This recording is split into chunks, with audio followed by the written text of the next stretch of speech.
भारतीय घरों पर कर्ज का बोझ तेजी से बढ़ता जा रहा है, लेकिन इसकी वजह पर्सनल लोन, क्रेडिट कार्ड कर्ज या कंज्यूमर ड्यूरेबल्स लोन नहीं है। आपको जानकर हैरानी होगी, भारतीय घरों पर कर्ज का दबाव घर की वजह से ही बढ़ रहा है। दरअसल होम लोन की भारतीय घरों की कुल कर्ज में तकरीबन आधी हिस्सेदारी हो गई है। आज हम इसी खास रिपोर्ट के बारे में बात करेंगे जो भारतीय घरों पर कर्ज और उसकी बढ़ती चुनौतियों को लेकर सामने आई है। भारत में लोगों की बचत घटने और कर्ज बढ़ने की रिपोर्ट्स लंबे समय से सामने आ रही हैं। घरों पर बढ़ते लोन के चलते चिंता बढ़ रही है और केयर एज की एक नई रिपोर्ट ने इस पर विस्तार से रोशनी डाली है। रिपोर्ट के मुताबिक भारतीय घरों पर बढ़ते कर्ज की वजह से हाउसिंग लोन में इजाफा हो रहा है। फिलहाल भारतीयों के कुल रिटेल कर्ज का 50% हिस्सा होम लोन का है। 2022-23 में घरों पर कर्ज जीडीपी के 38% के बराबर हो गया था, जो 2020-21 के 39.2% के पीक से थोड़ा कम है।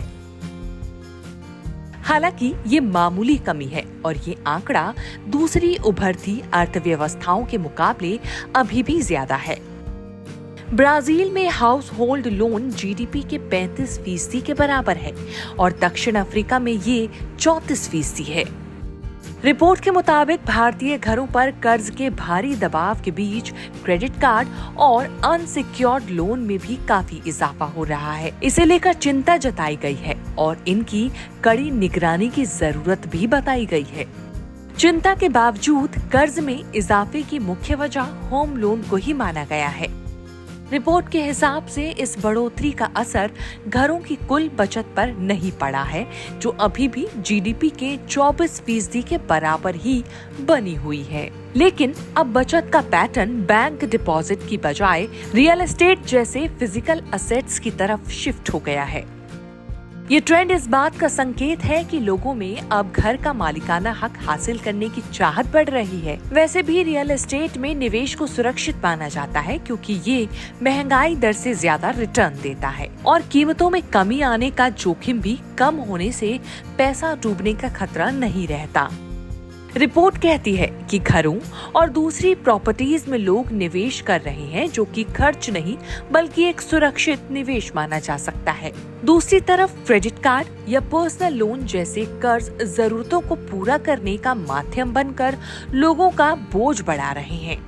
रियल एस्टेट में भारतीय घरों के निवेश से इंफ्रास्ट्रक्चर को भी फायदा मिलता है, जो आखिरकार अर्थव्यवस्था को बढ़ाने में मदद करता है। होम लोन को लेकर तो रिपोर्ट में बेफिक्री जताई गई है, लेकिन अनसिक्योर्ड लोन पर चिंता जरूर जाहिर की गई है। ऐसे में आप समझ सकते हैं कि भारत में कर्ज तो लोगों को परेशान कर रहा है, लेकिन इसकी वजह होम लोन है, जो बजट न होने के बावजूद आपको आशियाना दिलाने का काम करता है। आपको हमारा ये वीडियो कैसा लगा, कमेंट करके जरूर बताएं। अगर आपको हमारा वीडियो पसंद आया हो तो चैनल को सब्सक्राइब करें और बेल आइकन को दबाना बिल्कुल ना भूलें। धन्यवाद।